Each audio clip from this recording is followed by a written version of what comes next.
All right, how's everybody doing today? Hotep, hey, this is Michael M. Hotep, founder of the African History Network, host of the African History Network show. It is Tuesday, May 31st, 2022, and we are live. So I'm a talk show host, researcher, lecturer, writer, and historian. I've also taught entrepreneurship for 7 years as well, and used to do business consulting also. So I was doing some research this weekend, looking at information dealing with 80% of African-American owned businesses going out of business in the first 18 months. You know, we dealt with at the peak of COVID, and in 2020, we talked about 41% of African-American owned businesses going out of business as of April 2020. And, you know, my degrees in business administration with a major in marketing from Wayne State University. So this is the type of information I look at quite frequently. So this past weekend, I was doing some research on this topic, and I've also done a presentation over the past few years called 13 Forms of Wealth, which also deals with entrepreneurship. So I put together this presentation here. Here are 17 reasons why 80% of Black-owned businesses fail in the first 18 months. Don't make these mistakes. Don't make these mistakes, okay? And this is for me also having about 25 years of experience when it comes to sales and marketing and management as well. Okay, so here's a short presentation I put together. Also, I'm going to let you know how you can advertise your Black-owned business with the African History Network as well, how you can advertise your Black-owned business with the African History Network and on the African History Network show. Okay, so if we look at this presentation I put together here, I'm gonna bring up the PowerPoint presentation. Everybody share this broadcast on your social media platforms. Invite your friends to tune in, give us a thumbs up, give us a heart, give us a like. Okay, why 80% of Black-owned businesses fail in the first 18 months? And you can also listen to my show, the African History Network show, Sundays 9 p.m. to 11 p.m. Eastern Standard Time on the African History on 9:10 a.m. Superstation WFDF here in Detroit, and we broadcast on my social media platforms, the African History Network on Facebook and Michael M. Hotep on YouTube. Okay, so I periodically look at business statistics. We know that right now we see a surge in African-American owned businesses being started because many African Americans are taking money that they got from COVID and stimulus checks and things like this, starting businesses. But if we look at this piece of information here from CNBC.com as well as NBC News from February 2021, in February 2021, there were 30.2 million small businesses in the United States, 30.2 million small businesses in the United States, but only a fraction of them are going to survive. So what statistics tell us is that 20% of small businesses fail by the first year that they're in business. 20% of small businesses fail by the first year that they are in business. 30% fail in the second year that they are in business. And then we're going to see a big drop as well in the third year that they are in business. And then the fifth year, by the fifth year, 50% of small businesses fail by the fifth year that they are in business. By the 10th year, 70% of small businesses fail. Okay. But one of the most staggering statistics, and I heard this over the past few years, probably past 10, 20 years. Okay. Because I have been studying economic empowerment, entrepreneurship, things like this since 1992 when I was in college. 80% of African-American owned businesses fail in the first 18 months. 80% of African-American owned businesses fail in the first 18 months. So most of our businesses don't get to the full second year, don't get to the third year. Okay. So this is why we really need to understand these pitfalls, okay, and how to navigate throughout them. And these tips can save you thousands of dollars if you are an African-American entrepreneur or want to be one. Okay. Now, the death of George Floyd, May 25th, 2020, in police custody, Minneapolis, Minnesota, renewed interest in supporting the economic advancement of African Americans. On the African History Network show, there were numerous stories that we talked about where we saw African American owned businesses that had an increase in sales, bookstores, African American owned bookstores, the ones that had conscious information.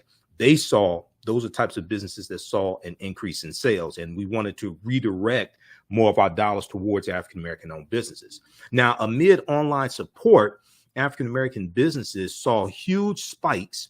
Google searches for Black-owned businesses near me, Black-owned businesses near me, reached an all-time high between May 31st and June 10th, 2020. Between May 31st and June 10th, 2020. But we saw a drop off after that, and we saw those numbers return to pre-COVID numbers as well. Okay, so according to a survey by the U.S. Black Chamber of Commerce, around 75% of African American owned small businesses saw upticks in customers in the 2 months after George Floyd's death. But after the surge, sales at many African American owned businesses plummeted back to their pre-COVID rates. So 8 out of 10, we looked at the statistics for businesses, small businesses overall. 20% go out of business in the first year, and then 50% by the 5th year in business, right? 80% of African American owned businesses fail within the first 18 months. And this is something really to understand if you're looking at putting your life savings, putting your 401k plan investment money into your business. You want to liquidate your stocks, things like this. This is something the majority of these businesses are going to go out of business. And many of our entrepreneurs who mean well are going to lose thousands of dollars. COVID-19 has exacerbated some of the issues facing the African American community. African American entrepreneurs have had to close their doors at more than twice the rate of their white counterparts. African American owned businesses, as reported by Forbes magazine, and as well as I think it was the New York Federal Reserve, in April of 2020, 41% of African American owned businesses shut down compared to 17% of white-owned businesses. This was in April of 2020. So here are, I put together this list, and I taught entrepreneurship for 7 years, did business consulting for 7 years in the nonprofit arena and the for-profit arena. I graduated from Wayne State in 1994, degree in business administration with a major in marketing. I've managed retail establishments, managed business consulting companies, janitorial service companies. I've managed companies where we had government contracts, city, county, and state of Michigan contracts. So this is a culmination of that experience. So number one, badly thought through business plans. I've also had when I taught entrepreneurship, I had to evaluate business plans as well for my students. So you can put your blood, sweat, and tears into your enterprise, but without a complete, solid, and realistic plan to start with, it's all for naught. What you see as a perfect business plan on paper may not fare so well in reality. Okay, it may look good on paper, but it doesn't fare so well in reality, especially when you deal with what it takes to start a business and dealing with competition and things like this. A business plan should be based on current information and market research. Okay, here's some of the things that your business plan should include: an outline of achievable goals for your business, a clear illustration of the strategies and timelines that should be implemented and met, a picture of an ideal team. Okay, so 95% of African American owned businesses don't have any employees, but you're going to have some that do. Who are going to be your team members? Who are your ideal team members to handle different things, whether it's accounting, marketing, et cetera, customer service, et cetera? If you have to outsource different duties, okay, what does that look like?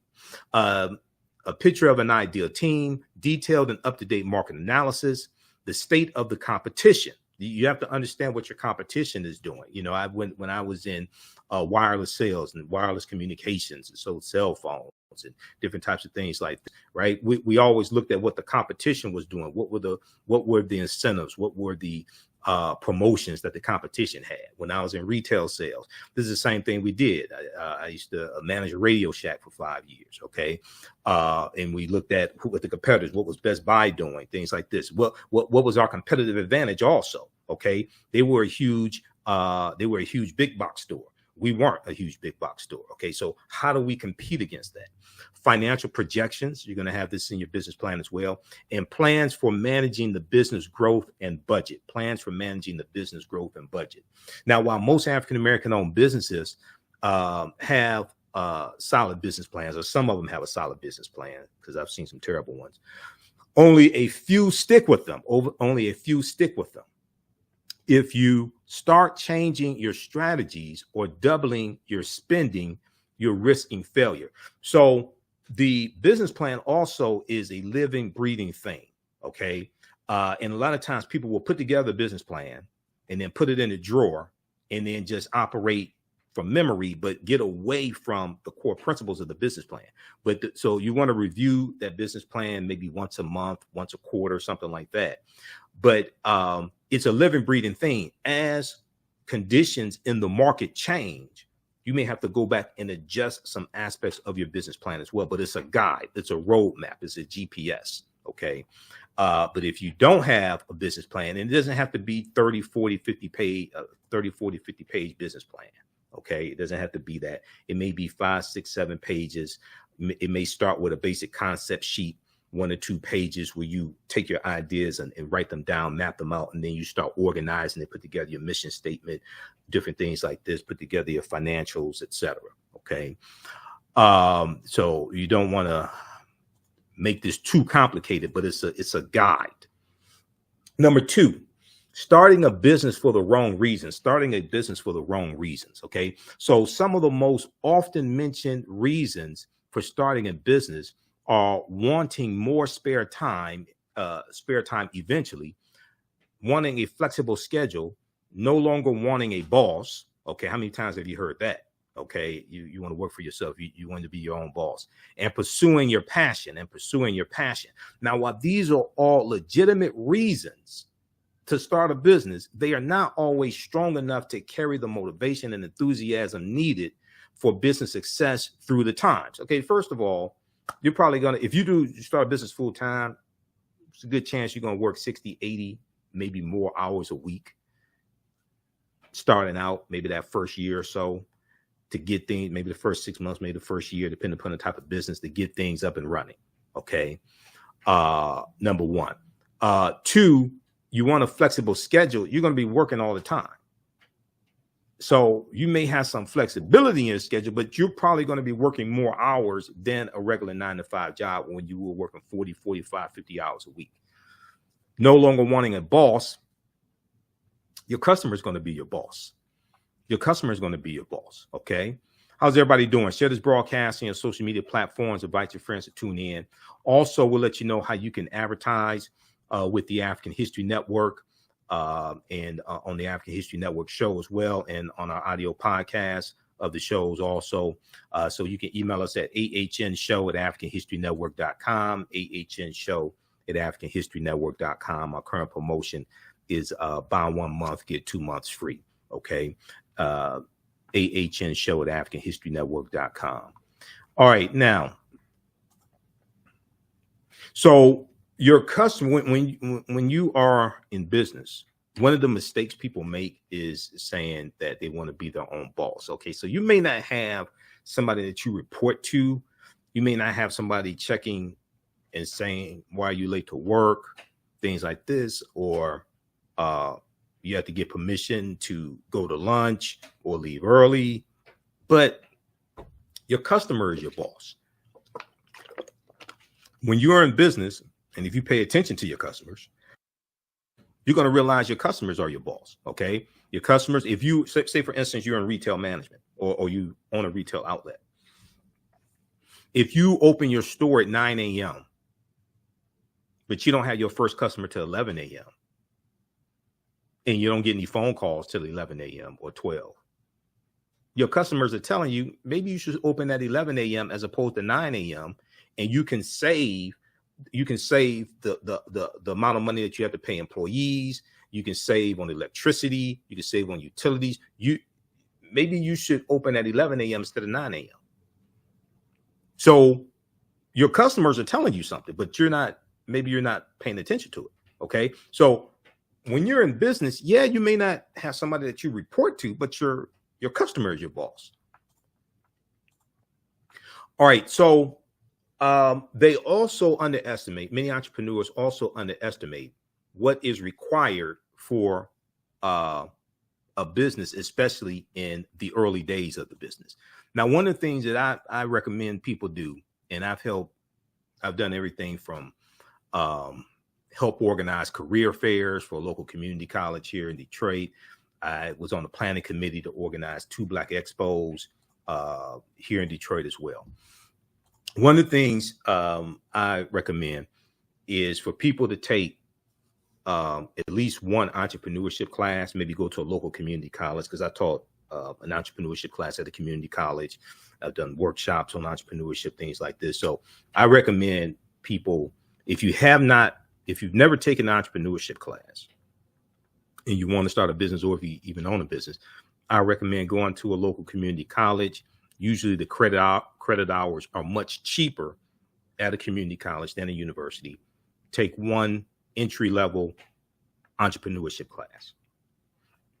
You're going to learn so much, and it can save you thousands of lost dollars, and it could keep your business from being one of the statistics of 80% of African-American owned businesses going out of business in the first 18 months. Okay. So don't be a statistic. All right. Now, some of the key factors. Okay. Number 2, starting a business for the wrong reasons. Some of the key factors that should be considered when starting a business are level of expertise in the industry that you have, the amount of capital needed to start up and sustain, and being realistic about how much time and resources will be needed. Okay. Now, we know that there are various factors dealing with racism and white supremacy and undercapitalized businesses and historic discrimination when it comes to redlining and bank loans and things like this. Totally understand that. I've done lectures on that. Totally understand that as well. But there are also pitfalls and traps. There are also things that we can learn and how to navigate this as well. Okay, so this deals with mistakes not to make. And if you're making these mistakes, you can correct these also before it's too late. Okay, let's continue. All right, and give us a thumbs up, give us a heart, give us a like on this broadcast, and share this broadcast on your social media platforms as well. Follow us at the African History Network on Facebook, and Michael Imhotep on YouTube, IMHOTEP. Also, Michael Imhotep on Instagram as well. Okay, let's continue. So starting a business places a strain not only on the business owner, but families and relationships as well. Okay. And oftentimes you hear people who are in relationships with an entrepreneur. They talk about how hard it is. They may talk about the entrepreneur working all types of crazy hours, working around the clock. You know, when I was managing a couple of other companies, and we had government contracts, and we had to put in bids to the county for contracts, things like this. You know, we're up 2-3 o'clock in the morning discussing the proposal that we're putting together, because I was the one putting together the proposal, and the owner of the company, he's talking to me on the phone. So you're going to keep crazy hours also. And that's just, here's the thing. That's just if you deal with domestic business. When you start dealing with international business, and you're dealing with countries, you're dealing with people in countries, and they're 5, 6, 7 hours ahead of us, that could put a strain on relationships also. Okay. So starting a business places a strain not only on the business owner, but families and relationships as well. So before you start a business, make sure that you are starting for the right reason and are prepared to handle all of the many responsibilities of a business owner. And, you know, one of the things I talk about when I teach is that, so when we deal with corporations, we hear about CEOs, chief executive officers, right? Well, when you're an entrepreneur, you're the CEO, you're the chief everything officer. You're responsible for everything. You may not do everything. You may be able to delegate certain responsibilities, but you're responsible for everything. Okay. So a lot of times, because of movies and music videos, entertainment, things like this, we see music moguls, business moguls, things like this, right? Oftentimes we may get an unrealistic idea of what entrepreneurship looks like or what entrepreneurship is. Okay. This is some gut wrenching stuff. This ain't no joke. Okay. This is not for the weak-kneed. This is not for the people who don't have the intestinal fortitude. All right. And this takes a whole lot of creativity to be able to sustain a business. Okay, so before you start a business, make sure that you are starting for the right reason. All right. And what is your mission statement? Because your mission statement helps to propel you through the ups and downs of having a business. So for the African History Network, our mission statement is we focus on educating, empowering, and inspiring people of African descent throughout the diaspora and around the world, because right now it's corrects wrong behavior. That's our mission statement. Okay. So, and when you listen to my radio show, you listen to my broadcast, I say that at the beginning of the show. So that is part of when I did my business plan back in 2010 for the African History Network. That's part of my business plan. But this is our mission statement. That's why I created this. This evolved, and I started. This really evolved just for the purpose of sharing information, and it evolved into a business. I never thought I was going to evolve into a business, things like this, but I just started out just sharing YouTube videos and sharing DVD lectures and things like this, and it evolved from there. So, what is your mission statement as well? Okay, this gives you your purpose, and your passion can become a purpose and become your mission statement also. Okay. And then one other thing here, let me back up. Okay, we'll get to that. I'll make a note of that.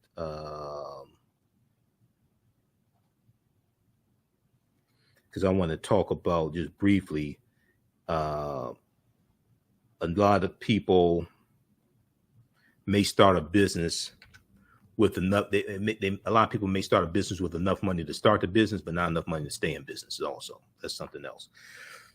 That could be a whole nother broadcast. Okay, number 3. Should you start a business because you hate your job? Should you start a business because you hate your job? So I would hear people, and I would have people in the entrepreneurship classes I taught. And you ask them, okay, so why you want to start a business, things like this? Because this ain't this, Sheila E. had the song, The Glamorous Life. This is not the glamorous life. This is gut wrenching stuff. Even when you become successful and blow up and you're a millionaire, things like this, you still got a whole hell of a lot of problems also. Okay, more money, more problems. I remember listening to the Michael Baisden show years ago, 2009, 2010, things like this. And he used to have a segment dealing with live your life, living your dreams, entrepreneurship, things like this. And I would hear people call in and they would say things like they want to quit their job and start a business. Okay. And when I would have people in my entrepreneurship classes or in seminars and say they want to quit their job and start a business, okay, first thing I'm asking them is why, okay? And a lot of times people say, oh, they hate their job. They hate their job. That's why they want to quit their job and start a business. Okay, I can understand you hating your job. But hating your job and starting a business is like, jumping out of the frying pan into a towering inferno. Maybe the solution to you hating your job is to find a better job that you like. Maybe the solution to you hating your job is to find a better job that you like, that doesn't stress you out, that maybe you are in a situation where you don't have to deal with as much microaggressions and racism and coworkers that you don't get along with, things like that. Because for some people, entrepreneurship can work. It ain't for everybody. Okay, so if you hate your job and you're not making enough money, things like this, right? Probably for the first 6 months, year, 18 months, You may not even be able to take a salary from your first job. From your first business or from your business, depending upon the type of business and the revenue and your profit margins. You may not be able to take a salary. We know 80% of Black-owned businesses fail in the first 18 months. So maybe the solution to you hating your job is to fire your employer and get another job that you like better. The solution could be starting a business if that's the right thing for you. But a lot of times I hear people say they want to quit their job and start a business. And one of the things I would tell, my students is don't quit your day job, because you're going to need that income from that job. The other thing is if you look at starting your business and say, hey, I'm going to build my business up, and in 2 years, I'll have enough money based upon projections, business plan, revenue, things like this. I'll have enough money to walk away from the job. Well, that can, when you have an exit plan from a job you don't like, but you still see, nothing beats a steady paycheck. You got money, you could pay your mortgage, your bills, take care of your children, things like that. You may hate the job, but if you start building the exit plan, because one of the things I would tell people is start building your business while you're employed, while you have steady, dependable income coming in on the 1st and the 15th, or once a month or once a week, however you get paid. Okay. Start building your business while you have steady income coming in. Don't wait till you don't have money coming in and you trying to figure out how to pay the bills and all this stuff, and then you want to start a business, because it's going to take money to start that business. That business has to be financed. And the business is like having a child, okay? At 1 year old, most likely, unless they're, in baby commercials or something like that, most likely at 1 year old, your child's not going to be able to generate income. Most likely. At 1 year old, most likely they're not going to be able to get a job. A new business is like a baby. It requires financial investment before it starts paying off, before it starts generating revenue and profits. Okay, so a lot of times we go into this, with totally unrealistic expectations. Okay, now African-American business owners, post the name of your business here on the thread of the broadcast also. And email us at ahnShow@AfricanHistoryNetwork.com. We'll let you know how you can advertise your Black-owned business with the African History Network and on the African History Network show. And our show is also on 10 audio podcast platforms: Google Podcasts, Facebook Podcasts, iTunes, Stitcher, FM Player, TuneIn.com. So we'll give you some more information about that. Post the name of your business here on the thread of the broadcast. And we'll let you know how you can also advertise with the African History Network as well. Okay. And you can also call us at 313-462-0003, 313-462-0003. If you call, please leave your name, phone number, and the name of your business and the email address so we can get back with you as well. Okay. So let me go back to this here. So once again, you want to make sure that you're starting a business for the right reason. And just because you hate your job doesn't mean that you should, that doesn't mean you should start a business. The solution may be getting a better job that you like. However, if you do want to start a business, that business can be part of your exit strategy for leaving a job you don't like. Or you may quit that job, get a second job you like better, and still create your business, but that's your exit plan. Okay? So keep that in mind. Now, because when you have an exit plan, that can really cause you to reassess how well you like that job. If you realize, okay, look, I'm going to be out of here in a year. I'm going to be out of here 18 months. I'm going to build this business, and this steady income I have from this job, I'm going to take advantage of the benefits, the 401k plan, tuition reimbursement. I'm going to take advantage of all these benefits. Okay. Yeah, I don't like that. Yeah, I don't like that person in the cubicle next to me, but I'm going to take full advantage of all these benefits now and take this steady paycheck to build my exit strategy. Okay, number 4, lack of commitment.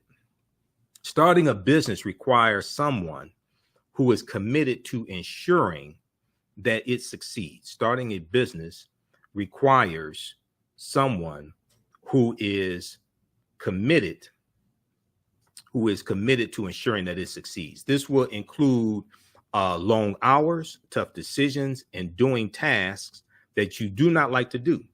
Neglecting the business will cause the business to fail. Neglecting the business will cause the business to fail. Many small businesses have failed because the owners did not invest the time and effort needed for success.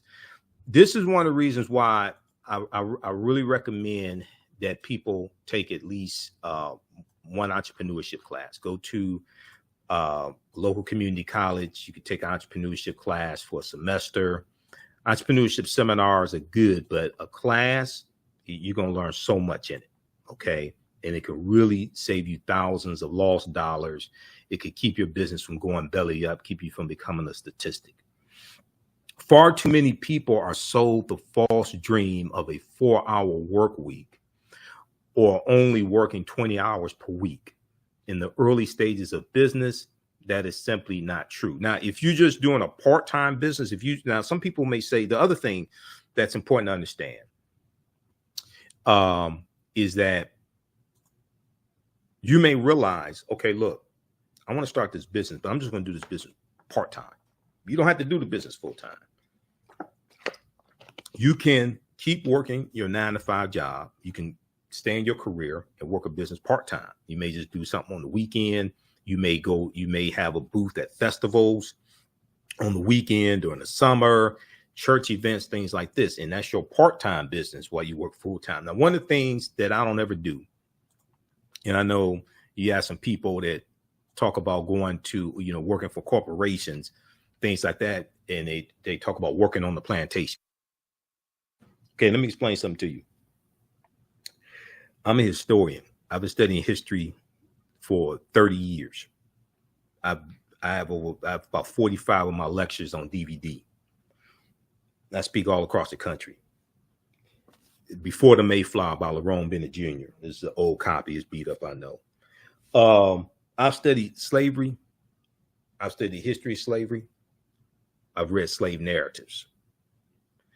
You going to a job working 9-to-5 or 10 hours a day or 12 hours a day, having benefits, 401k plan, 2 weeks paid vacation, 1 week paid vacation, tuition reimbursement, things like that is not slavery. I've studied what slavery is. That's not slavery. You may not like your job. That's understandable. But you can quit your job today. They'll send you your last paycheck on Friday, and you can keep your health insurance for another 18 months. That's not slavery. I've studied what slavery is. So one thing I don't do, I would never disrespect our ancestors compared to you going to a job that you applied for. You applied for the job. Most likely, ain't like they came to your home and snatched you up and said, you're going to work here and we're going to pay you. Go study what slavery is. Read some slave narratives. Read Frederick Douglass, one of his 3 autobiographies. That's not slavery. Okay. Back to the presentation. So for lack of commitment, starting a business requires someone who is committed to ensuring that it succeeds. Far too many people are sold the false dream of a 4-hour work week or only working 20 hours per week. Or we see entrepreneurs, right, after they made it. We didn't see the struggle. We didn't see the sleepless nights and them trying to figure out how to pay this, pay that. So, we have this idea of, I talk about popping bottles with models, like in the club, like Diddy or Jay-Z, something like that in the music video. And we see them popping bottles with models. And like, that's our concept, okay, of entrepreneurs. You see them after the success. You don't see the struggle and the years of struggle it took them to get to that point. All right. So number 5, once we make some money, will advertise. This is one of the huge mistakes. And when I was in radio sales 20 years ago, 22 years ago here in Detroit, and I would call on small businesses, this is one of the things I would hear. Okay. Once we make some money, we'll advertise. Okay. Not having a proper marketing budget, not understanding the need to advertise, etc. So how do you drive traffic to your business? How do you let people know you exist? And just because you and you know, some people say, well, we have a social media platform. We have, you know, we have the Facebook and Twitter. Yeah, but just because you have a social media platform doesn't mean people are going to go to your social media platform. One, two, doesn't mean they're going to show up to your business because they saw your ad on your social media platform. So how do you drive traffic to your business? How do you let people know that you exist? And I remember calling on different African-American owned businesses, new businesses, okay, about 22 years ago. And I would meet with them, and I was in radio sales then. I would meet with them, and they liked the advertising schedule I put together for them, but they ain't have the money. New business, they have inventory, brick and mortar store. They have, I remember calling on a shoe store, okay, and they sold women's shoes. And they said, when we make some money, we'll advertise. How are people going to know you're here if you don't advertise? How are you going to drive business and drive the right customers to your business? What type of market research did you do? Just because you have people coming through your door, does that mean it's the right type of customers that you want? Are they spectators, or are they actually potential customers? Because if they don't have any money and they're just looking, I mean, I don't think you can pay your lease with window shoppers. So these are all things to look at. If we just create a world-class, so some entrepreneurs have this idea, if we just create a world-class product, service, or store, then the customer is going to find us. No, it doesn't work like that in the real world. You may have some people that wander in. You know, I remember when I used to manage a Radio Shack, and we were in the strip mall, and there was a clothing store, or even better yet, when one Radio Shack I managed, we were in an enclosed mall, okay, like an old, you know, the regular shopping mall, enclosed mall, right? So the husbands were wandering to the Radio Shack while the wives are at the department store shopping. Okay, well, they're just wandering in. A lot of times they may not buy anything, but they're just wandering in, trying to kill time, things like this, right? That doesn't contribute to your sales goals, because that's one of the things that you want to have on a monthly. Hopefully you have sales goals on a monthly basis, so you can meet your needed expenditures, your lease, pay your employees, utilities. So you got to have sales goals. Annual sales goals broken down to quarterly sales goals, broken down to monthly sales goals. You could break it down per day. Okay, because if you have a retail establishment or something like that, you want to have daily sales goals. Even the most well-established businesses still market. Coca-Cola, McDonald's, Burger King, Amazon, Apple, General Motors, Ford, Chrysler, Hewlett Packard. They all advertise. Some at different times of the year. Some may be more seasonal. So you see peaks during certain times of the year. But they all advertise.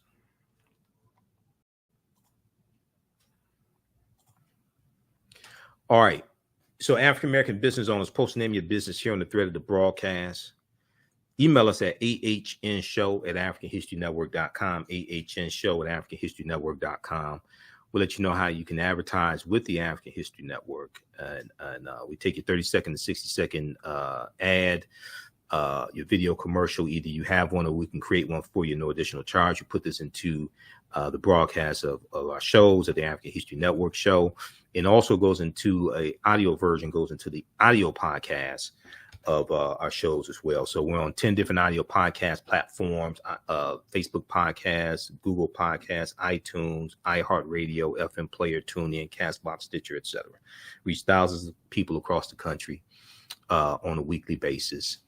And then also we have some other ways we can help you as well. But email us at ahnshow@africanhistorynetwork.com. A current promotion is buy 1 month, get 2 months free for very limited time only. Buy 1 month, get 2 months free. And we can get you up and running today as well. If you know you want to do it and you don't have your ad ready or don't have a script for us to record, you can still contact us. We can get you locked in. And then once you send us your script or what have you, we can get that going for you and get that up and running. All right. Okay, let's continue. And then whether you have an e-commerce store, you may have an e-commerce store, brick and mortar store. You may have a store that sells African cultural products, African clothing, books, inspirational books, history books, etc. You may have you may sell health and beauty products. Okay, you may sell health and beauty products. You may have a clothing store. It could be, regular clothing, African-centered garb, etc. You may have an educational business. You may do homeschooling. You may teach courses, financial courses, etc. Tutoring business. You may be promoting events, conferences, seminars, because we know we're going into that season. You may sell African jewelry. You may be a personal trainer, have a fitness website, etc. Okay, email us at ahnshow@africanhistorynetwork.com, and we'll let you know how you can advertise with the African History Network. All right, let's continue here. So, number 6, okay, 17 reasons why African-American owned businesses go out of business in the first 18 months. Don't make these mistakes. Don't make these mistakes. Number 6, don't quit your day job. Don't quit your day job. Not just yet. Especially if you're just starting a business. It's like a 1-year-old child and you want the child to go out and get a job, bring some money into the house. No. The business is an investment. Your business most likely won't be able to afford you or pay you a comparable salary for 2 to 3 years, or maybe even more. Pay you a comparable salary what you're making now, or maybe just even less, but just something for you to survive and be able to pay your bills and things like this, take care of your family. 18% of Black-owned businesses fail in the first 18 months. Okay, 20% of 20% of businesses fail in the first 2 years. Okay. 20% of as I say, in the first year, 20% of small businesses fail in the first year, 50% fail in the first 5 years. So you will still need to have income to pay your bills, etc., meet your financial obligations. And you're going to need multiple streams of income also. So you probably need income more than just a job, maybe more than just a business. Maybe other things that you do to generate revenue may not be every month, maybe different times of the year, but multiple streams of income as well, because you're going to have to constantly invest money into the business for the business to grow and expand, acquire inventory, acquire equipment, acquire technology. A business is a constant investment. Okay, so if you find that you got to take money out of the business to meet your own personal financial needs, that's going to reduce the ability of the business to grow. Okay, your business can't afford you. You are a dependent. You are a dependent of your business, and that takes away capital that you need to reinvest into your business to grow and to sustain the business. Number 7, too much overhead, excessive overhead, too much overhead. So starting a business, rushing out and getting a business logo, business cards, office space, an assistant, new office furniture, a new computer, without having a plan for generating revenue. So you're good at spending money, but not good at making money. You're good at spending money, but not good at making money. The business will be an uphill battle all the way because the expenses of all the business are high from the start. One key to success is to keep overhead and expenses as low as possible.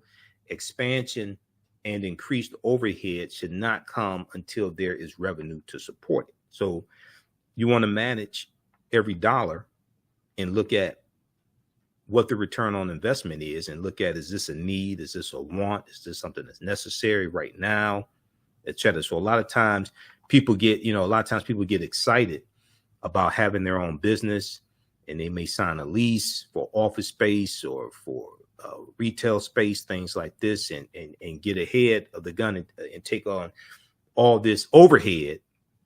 And your revenue projections may not even be at the point to meet your overhead expenditures, your monthly expenditures, because you try to take on too much responsibility too quickly, out of excitement, out of enthusiasm, oftentimes. Okay, so this is reason number 7. Reason number 8: lack of delegation.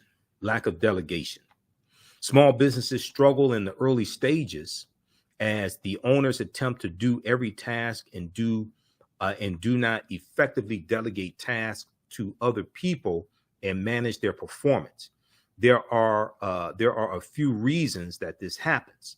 So the first reason: many owners are control freaks and do not believe anyone can do as good a job as themselves. Okay, now so for some people that may be why they started their own business. Okay, I know that one of the reasons why I walked away from jobs I was working in, companies I was working for, things like this, is how should I put this politely? With the exception of a former college professor that I worked for and managed his businesses, I got tired of working for other people who I knew I was smarter than, and they knew I was smarter than them as well. I got tired of being in that situation, because you working in the company, and I remember, so my degree's in business, and I'm working for companies, and I see different moves that they're making and decisions that they're making from the higher ups, and they're making more money than me, and they're making stupid decisions. And I'm like, okay, who'd you consult with before you made this decision? This makes no sense whatsoever. So I got tired of working for people who I knew I was smarter than, and they knew I was smarter than them oftentimes as well. So first reason: many owners are control freaks and do not believe anyone can do as good a job as themselves. Okay. And once again, going back to CEO, when you have CEOs of corporations, the chief executive officers, when you're a CEO of a small business, your own business, you're a chief everything officer. Okay, so the buck stops with you, but you may not have to do everything. You may not be able to do everything. You have to be able to delegate responsibilities also. And a lot of times, because people look at the business as their baby, their business for many people is like their own child. Oftentimes, people have a hard time delegating certain responsibilities. I've suffered from that previously as well. Okay, it could be hard. And one thing that people may realize they have to do is reduce their scope of services, reduce the amount of services or products that they offer, because it's just too much for them. Okay, and then also learn how to delegate certain things that you can delegate as well. For this reason, entrepreneurs try to do everything themselves and do not realize that they are not getting everything done and wasting time on administrative work that takes away from growing the business. We'll talk about the 80-20 rule here in just a minute also. Second reason, when it comes to lack of delegation, second reason: due to a lack of funds, small businesses usually hire lower paid employees that are less skilled. Due to a lack of funds, small businesses usually hire lower paid employees that are less skilled. In this case, it is true that the quality of work is less than adequate. The quality of work is less than adequate. But since the business cannot afford higher paid, well-skilled employees, it must deal with this until it grows. Okay, so number 9, failure to plan, and you plan to fail. Failure to plan and you plan to fail. How many people have heard this saying for years? If you fail to plan, you plan to fail. Okay. Okay. The thought of writing a 30-page business plan is overwhelming to most people, which is why only a small percentage of small businesses have them. Now, oftentimes it's not necessary to have a 30-page business plan. And I remember when I was teaching entrepreneurship, and we were helping people get government grants. Okay, it was for small startup businesses or businesses that may have been in business maybe a year, and it was for a total of $5,000. It was $4,000 from the federal government in the form of a grant, and you had to deposit $1,000 into a business bank account over the course of 6 weeks. It was, of course, because the class we taught was 6 weeks. So you had to deposit $1,000 into a business bank account over the course of 6 weeks and do the business plan, go through the 6-week course. We were working with the federal government. I can't remember if it was the Small Business Administration, what have you. This is like 12, it's about 12, 14 years ago. And then after the end of the course, you had to do the business plan. You had to put together a business plan. We approved the business plan, and you had to have a legally structured business also. Okay. So if you did not already have a legally structured business, the LLC, what have you, then you would do that in the class as well. And then at the end of the class, you would get a $4,000 check from the federal government, and you could deposit that into your account. So it was $4,000 in matching funds. You deposit $1,000 into a bank, $4,000 in matching funds from the federal government. And this was a grant, but not a loan. So you didn't have to pay this back. It was a grant. It was sweet because what happened was I found out. So teaching the class in we were working with a nonprofit organization. The company I was managing, we were working with a nonprofit organization. So I found out that I qualified, my business qualified also for the program. So I took advantage of that also. I said, hey, I'm going to take advantage of this. So that was sweet. So the next time around, they did the program from the federal government. There was more oversight, and it wasn't as good. It was less money. It wasn't as good as the first time, but man, that was a hell of a deal right there. Okay, so the thought of writing a 30-page business plan is overwhelming the most, and a lot of people don't need a 30-page business plan. This is why I tell a lot of students, I say you don't need a 30-page, 40-page, 50-page business plan to get $4,000. It's just not necessary. Which is why only a small percentage of small businesses have them. Although a full business plan is ideal, something much shorter will suffice. Now, the most important reason to have a business plan is to ensure that you have considered every aspect of the business and how it will be handled. Okay. Now, your business plan may not be perfect. That's understandable. You don't want to work on a business plan for 2, 3, 4 years before you start your business. Okay. It may not be perfect, but it's a guide. And the other thing, it's a living, breathing thing. Your business plan is going to change. Your business plan is going to change as conditions in the market change, as the economy changes, etc. Your business plan is going to change. The other thing is, and we'll talk about this here in a minute, there's a time to get into a certain type of business, a certain industry. There's a time to get out of a certain type of business, a certain industry as well. You got to know when to hold them, know when to fold them, know when to walk away, know when to run. Okay, Kenny Rogers, the gambler.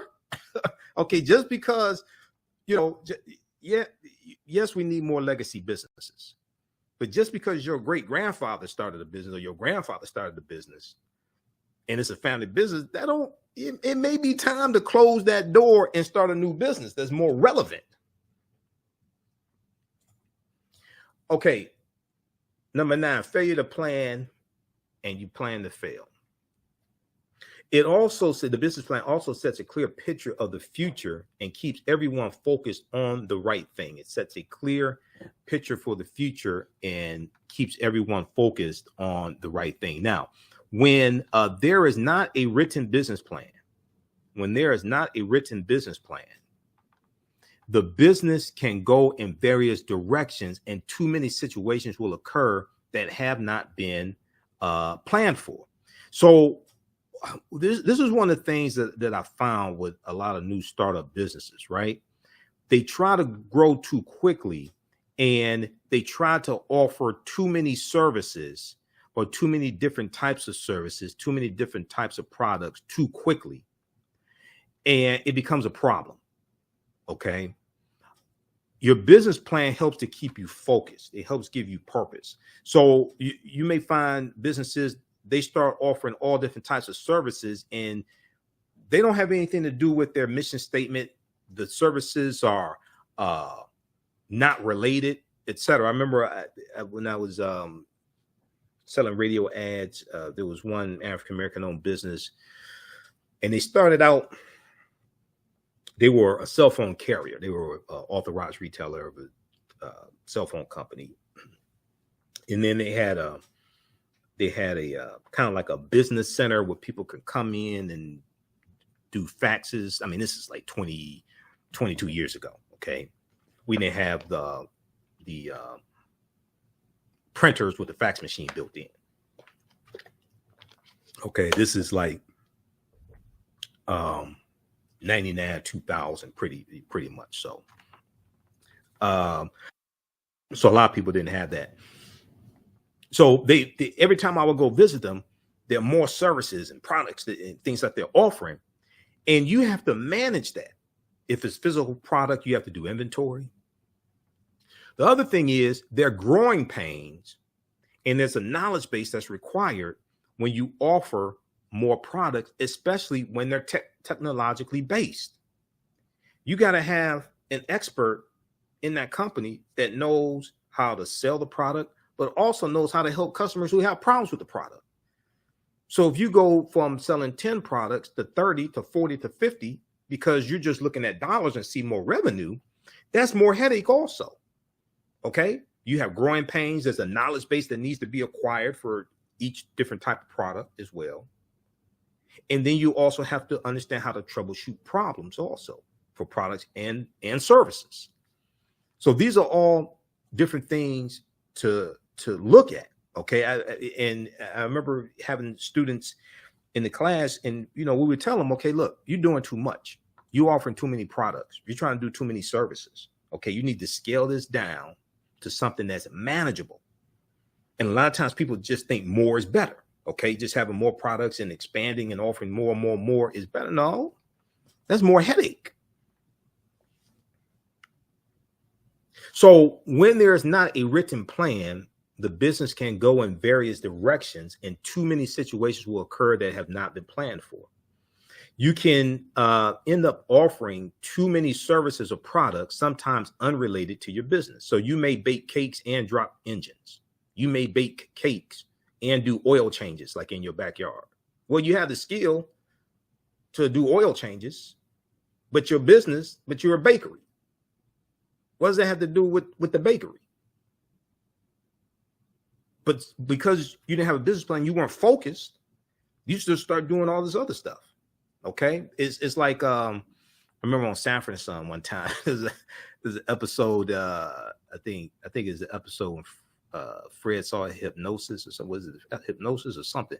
But it's like, you have people who, I remember, you remember when Lamont got the traffic ticket and he ran a red light And Antonio Fargas was the guy who came over. He was an attorney, and he was a tailor. He was an attorney, but he also had a tailoring business. Okay. And he's giving legal advice. All right. But he wasn't licensed by the state of California to give legal advice. Okay. So you're doing all these different types of things. You know, the Jamaicans get a stereotype for having, 13, 14 different jobs, things like this. But you're doing all these different types of things that are not related. Okay. Or you have a business card, and the business card has 6, 7 different things on there that you do, and it's not related. It's not under one business. Okay. So you're trying to do too much. You can end up offering too many services or products, sometimes unrelated to your business. And all this takes up time. Now, the other thing that's very important, and we're going to go to number 10 here in just a second. The other thing that's very important is if you own a business that has employees, and employees have different responsibilities, you want to have, when I was in retail, we had what was called a store operating manual. Okay, you want to have some type of operational manual that spells out, that has written the duties and responsibilities of each job description. The duties and responsibilities of each job description. And this is something that everybody can go to and look at.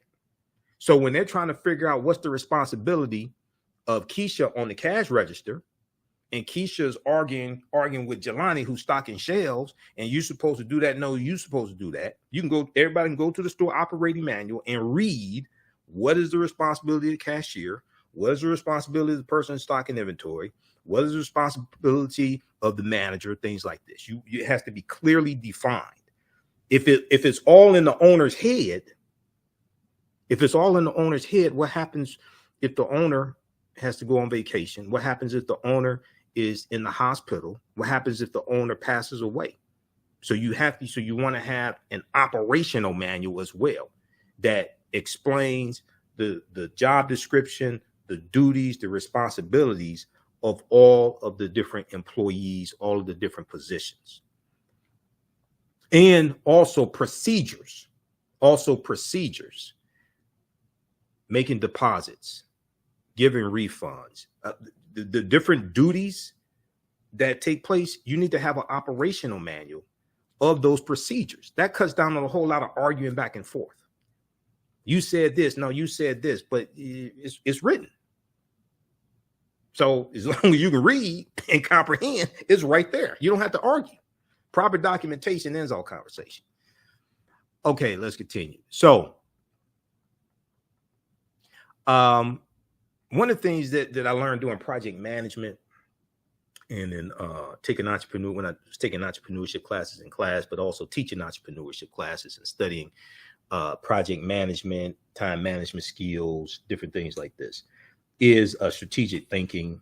Because these are some books. When I was doing some project management, these are some books that I got in the DK series, Essential Manager. So when I was teaching entrepreneurship and doing I was working on some projects. We were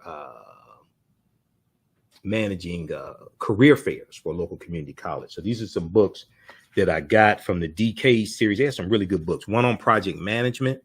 Okay. And these were like, at the time, $7. Okay. I got this back in 2006. Okay. December 2006. One on project management, one on managing credit, one on strategic thinking. Okay. Brainstorming systems, techniques, logic, because we were managing some different projects and doing consulting for nonprofit organizations also, and coaching successfully as well. Also. Okay. Not sports coaching, but this deals with managing employees and coaching employees also. Okay. So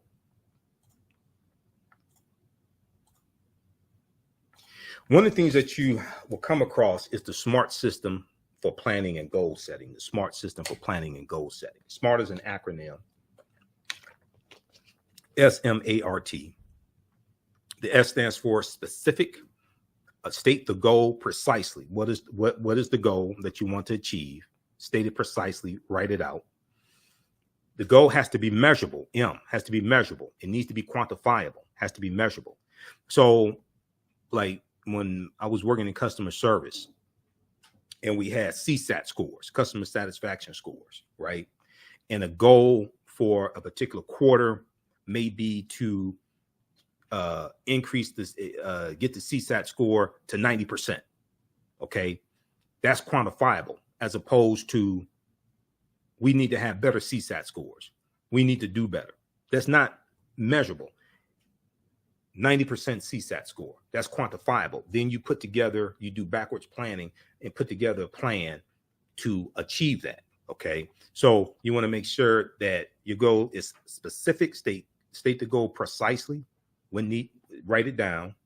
2, the goal needs to be measurable. It needs to be quantifiable. How do you determine when you reach the goal? How is it measured? 3, the goal has to be attainable. Okay. You have to have the proper resources needed to complete the goal and make sure the goal is within reach. So you have to have the resources, the finances to achieve the goal. The goal may be specific and it may be measurable, but you may not have the finances to achieve the goal. So what good is the goal?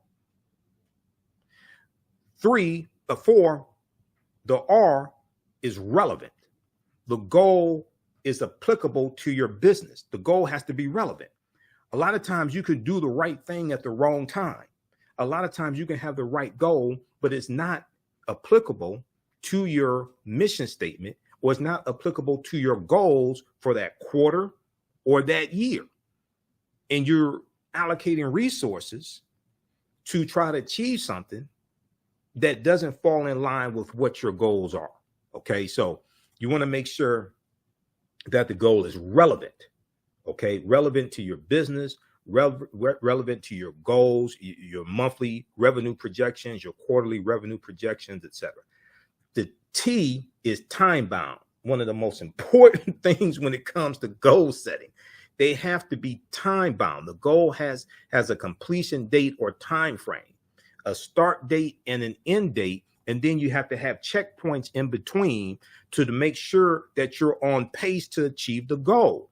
If the goal is just open-ended, okay, we want to do this, okay, we want to achieve this, but there's no time frame for it. It'll be 2-3 years from now. You're talking about we still want to do this. So it has to be time bound, okay? Has to be specific, has to be measurable, attainable, relevant, and time bound. And when it's time bound, you want to have, so if it's a goal that you want to achieve 90 days from now, you want to have checkpoints every 2 weeks, or at least every month, but probably every 2 weeks, to make sure you're on track to reach that goal in 90 days. Okay. If you don't have those checkpoints, 90 days will come and go, and you would not have met the goal. So this comes from the Small Business Administration. SBA.gov has some good information. They have a document. There's a 22-page document. Time management for a small business at SBA.gov, Small Business Administration, time management for a small business. Okay, number 9. Okay, we're looking at 17 reasons why 80% of Black-owned businesses go out of business in the first 18 months. Number 9, poor market research. Poor market research. And you're getting a lot of my expertise as well, okay, in this also. Ensuring consumers want the goods you sell seems like a no-brainer. Unfortunately, many African-American owned businesses fail for the simple reason that no one wants to buy what they're selling. No one wants to buy what they're selling. Okay. So you may be doing something that's your passion and you love it, and you put all your heart and soul and all your sweat and blood equity and all this into it. But is there a market for it? Do people value it? Are people willing to spend money for your product or service? So you may believe 100% in what you do. Is there a market for it? Have you identified the market? Are you communicating with the market? Have you established relationships with people in that target market? Poor market research. Unfortunately, many African-American owned businesses fail for the simple reason that no one wants to buy what they're selling. You can have enough capital, the most ingenious idea, and a great business plan to get everything off the ground. But if no one wants your product, it's only a matter of time before your business crashes. If no one wants your product, it's only a matter of time before your business crashes or fails and you become a statistic. So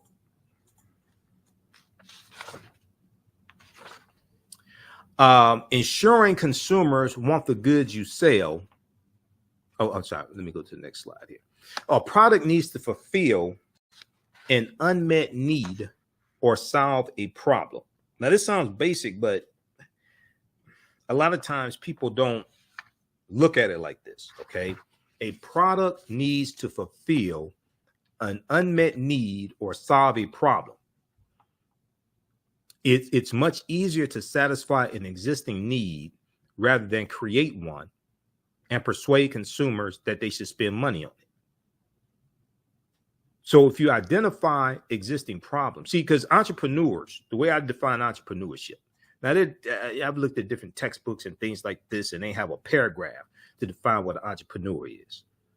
Entrepreneur is somebody who identifies problems that other people can't solve on their own, and they charge for it. That's what an entrepreneur is. An entrepreneur is someone who identifies problems that other people can't solve on their own, okay? And they provide a solution and they charge for it. That's what an entrepreneur is.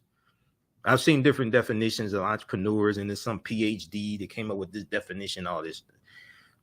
No, this is really what entrepreneurs are, okay? They solve problems that other people can't solve on their own, and they do it for a profit. Knowing the customer's income level, gender, and age is vital for proper marketing strategies.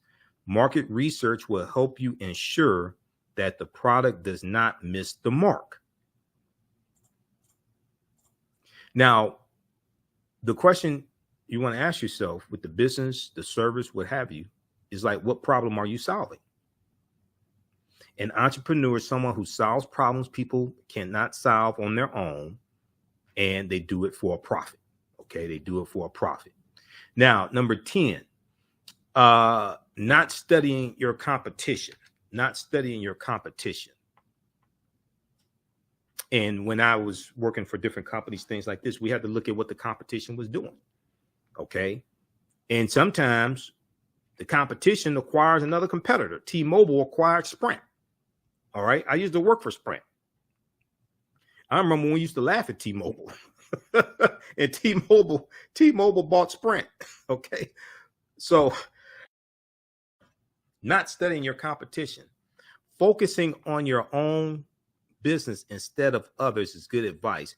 However, a great many Black-owned businesses lose out to competitors because they did not pay attention to the competitive landscape of their business. You have to look at what your competitors are doing also.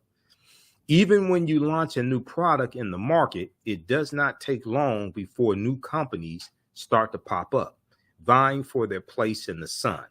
Pay attention to the landscape because the landscape changes. The competitors change, okay? So you want to look at what the competition is doing and then really understand what your competitive advantage is. Your competitive advantage, what do you do? What comes easily to you that comes hard to others, okay?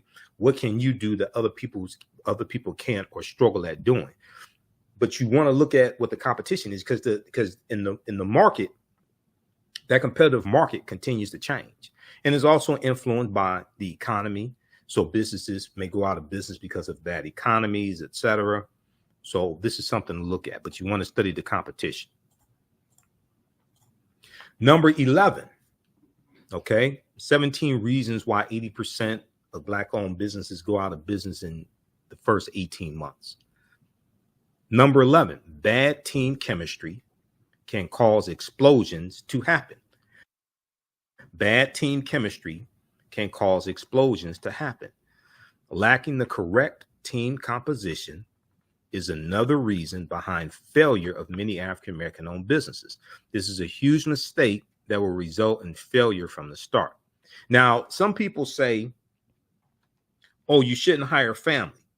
Okay. Some people say, oh, you shouldn't hire family in your business.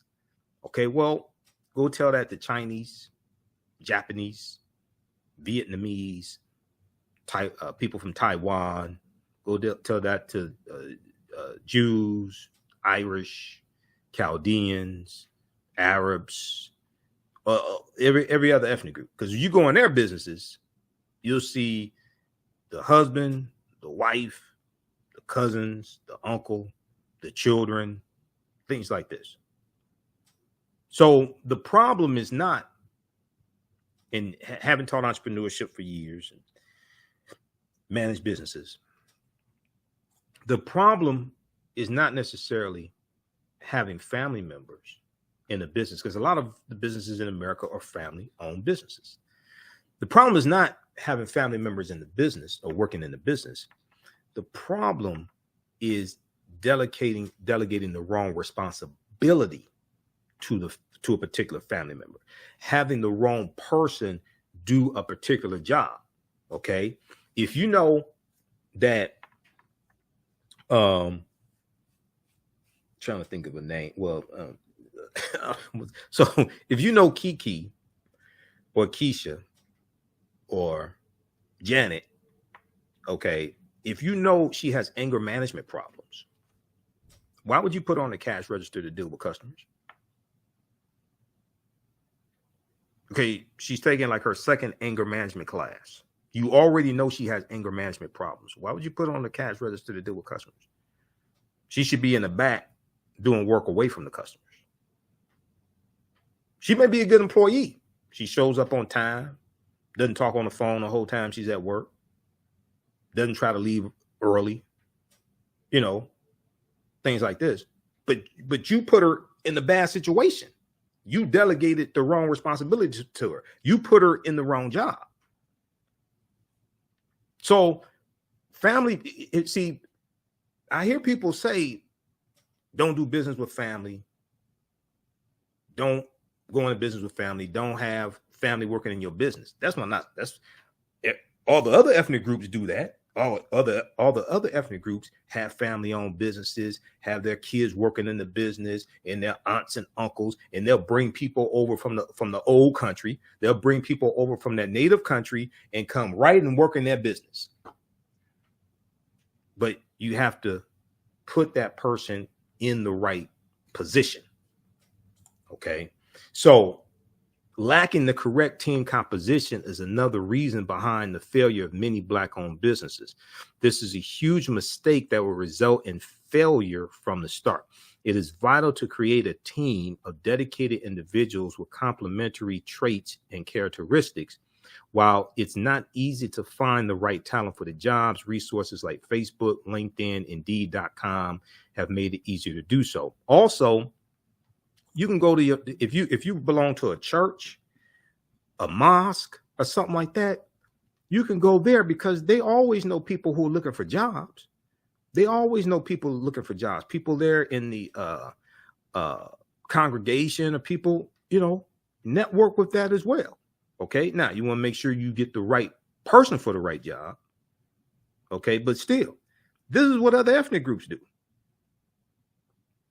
This is one of the reasons why a lot of other ethnic groups' businesses are successful. Yes, we've been stripped of our African history and culture, and this gives us our foundation, and this gives us a cultural paradigm that we see reality through. It gives us our values, our interests, and our principles. And other businesses rely on their cultural cohesiveness that binds a people together and teaches them the only way they're going to survive is through self-reliance, okay, through working together, their cooperatives, their cooperative economics, things like this. Doesn't mean that they don't get involved in politics. That doesn't mean they don't get involved in politics. That's something else. But they have that cohesiveness. They use their language. They use their culture to create fences, barriers around their communities, and they market their culture. They have cultural-based businesses, etc. Okay, because we've largely been stripped of our history and culture, and we've largely been taught to hate ourselves. This causes more obstacles for African American-owned businesses. Also, when I teach history, Two of my teachers, Dr. Leonard Jeffries and Professor James Small, they talk about the pyramid principle. And the foundation of the pyramid is African history and culture. It gives us our VIPs, our values, our interests, and our principles. It gives us a cultural paradigm that we see reality through, but it also teaches us how we see ourselves.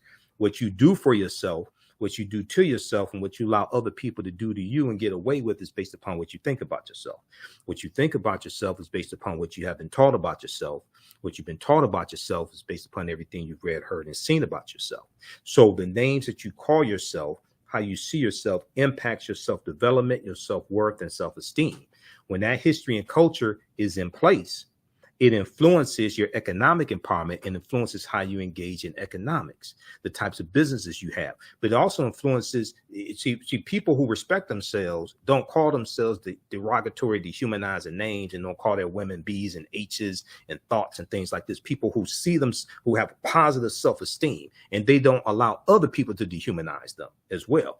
But when we've been stripped of African history and culture, and we've been taught to see ourselves through the eyes of our oppressors and see ourselves through the eyes of white supremacy and racism, okay, then oftentimes we accept those dehumanizing terms, all right?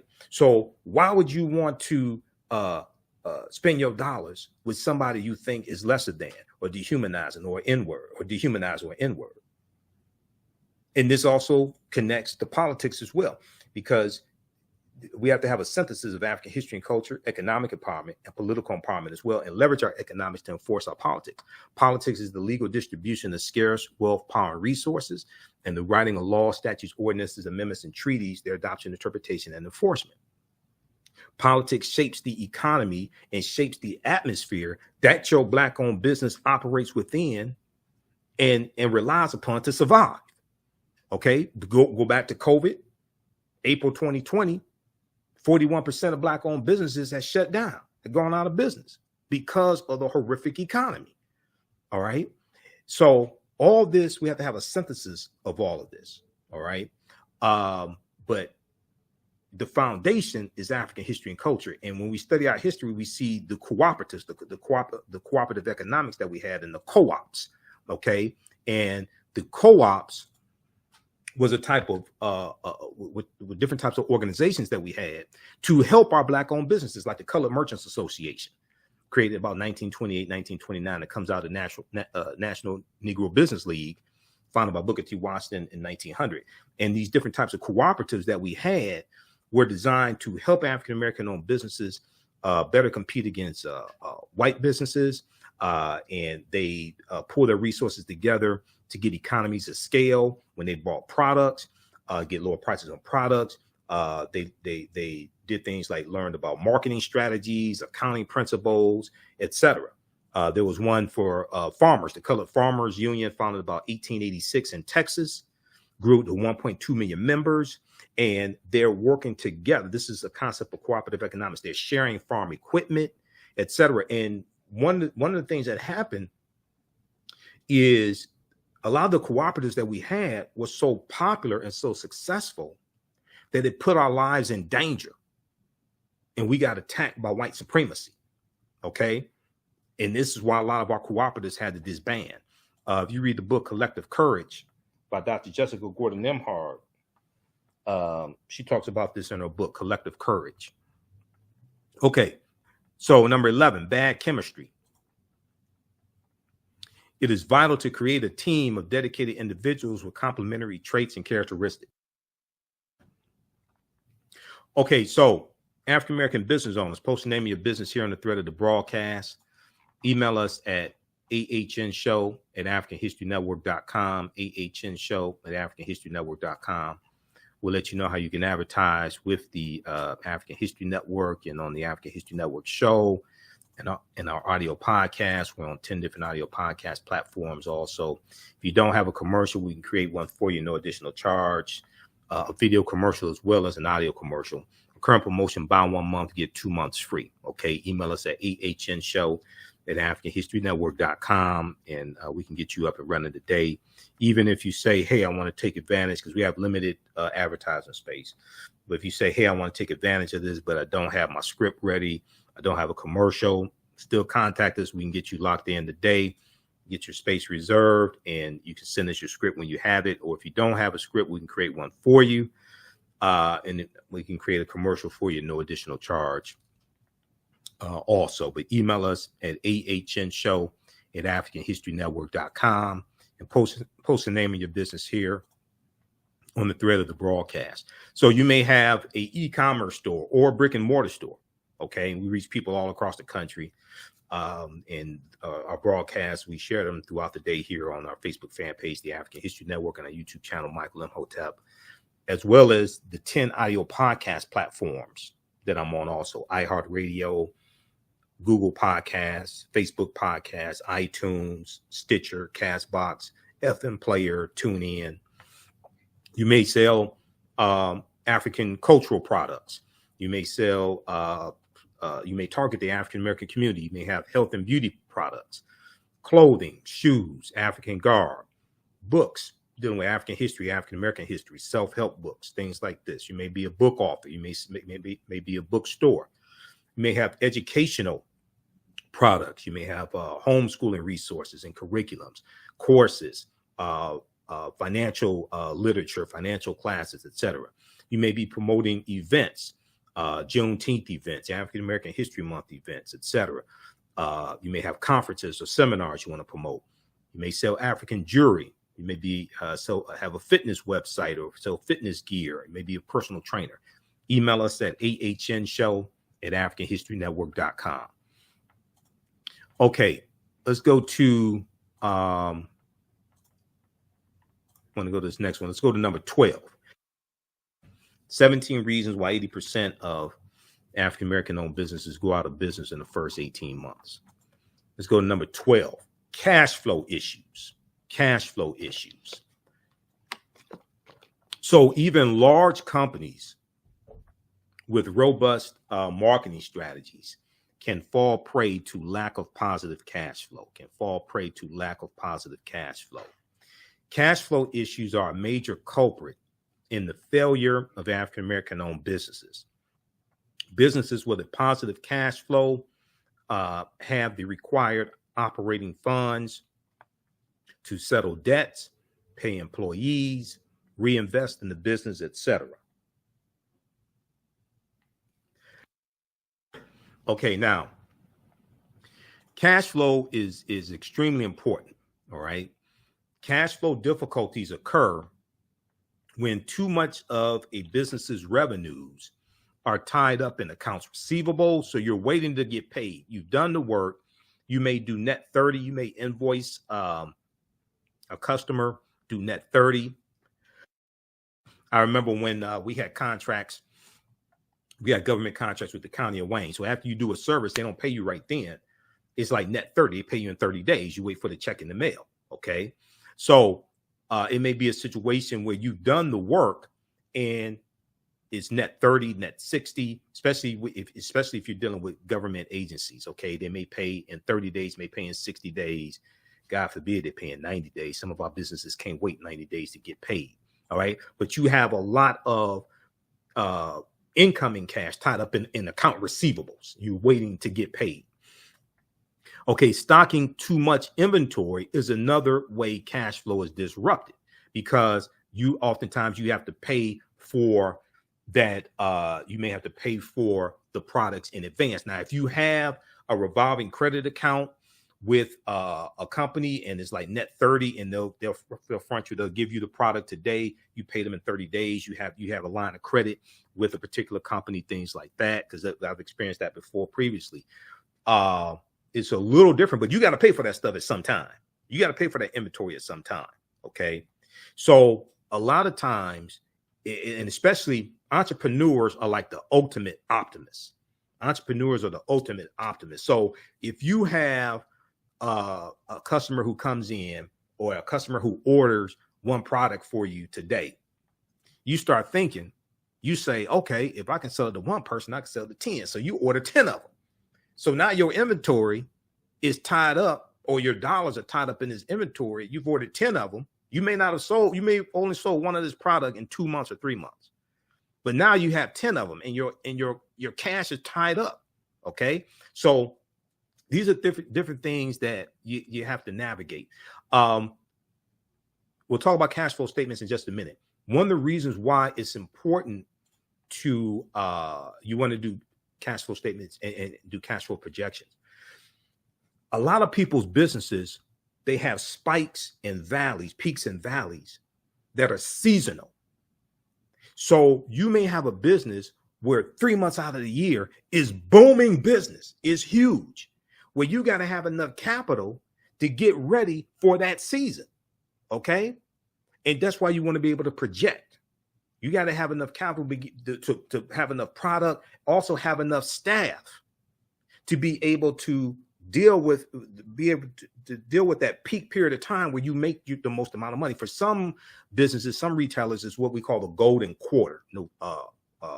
October, November, December, especially in retail, big box retailers, things like this.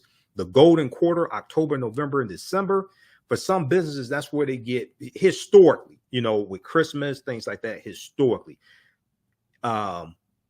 Even with the Cyber Monday, Small Business Saturday, things like that, you'll combine what you do in revenue online with what you do in person, brick and mortar store, or you may do have a vendor booth at different events and expos and things like that during that golden quarter, right? So you have to have enough inventory on hand to be able to meet that spike in demand, to take advantage of it. That's why you want to do these projections. So stocking too much inventory is another way cash flow is disrupted. Okay, now going back a few minutes ago when I was talking about don't quit your day job. 1, 2, I don't disrespect people and talk about people working a 9-to-5 job and say, oh, they're working on the plantation, things like that. I've studied what slavery is. That's not slavery. Here's something else. This is real life. Been there, done that. This is real life example. When you are living a life and you're an entrepreneur, you may have to go to some of those people that work for corporations, that work for the white man. You may have to go to them and get a short-term loan because you can't get one from a bank. Or you don't have time to go through the application process and stuff like that. Been there. We had to do that. When I was managing a company, we had a government contract. We had to go to somebody that I knew, and we got a short-term loan so that we could float the business and be able to provide the service and pay our employees until we got the first check from the government, from the city. That's real talk. Okay. So they were able to tap into their 401k plan, get some money so we can float this project that we're doing. Because we ain't have enough time to wait on the bank loan. This is what I'm saying. I don't speak negatively about people that work. I don't care if you work for white corporations, whatever. Get that money. That's money that they can help Black-owned businesses stay in business with. The other thing, and this is another way to look at it, because once again, my degree is in business administration. This is one of the documentaries I'm in, the Black Friday series from director Rick Mathis, which deals with economic empowerment, leaving a legacy, building a legacy, but it deals with economic empowerment, things like this. And I brought a historical aspect. I talked about economic empowerment and entrepreneurship because I have experience in that and my degrees in that, but I also brought a historical perspective to it. There was some history because I'm a historian. When we talk about General Motors, Ford, Chrysler, things like this, right? And these are billion-dollar companies. And we talk about African Americans working in these companies. Oh, you should quit that job and go start a business. Okay, you should quit that job and go start a business, blah, blah, blah, right? Where do these corporations get this money from? Don't African Americans spend money with McDonald's? I'm not saying you should spend money with McDonald's, but don't they spend money with McDonald's and Apple and General Motors and Ford and Chrysler and Amazon, okay? Google, Macy's. Don't they spend money with Dell Computers, Hewlett Packard, don't we spend money with those companies? So what you're saying is we're going to spend money with these corporations, Facebook, Twitter, all these corporations. We're going to spend money with these corporations. We have a $1.3 trillion economy. You're saying we're going to spend money with these corporations, create all these fantastic jobs for white people so they can pay their mortgages, send their children to college, buy property, buy homes, all this stuff. We're going to create those jobs for white people.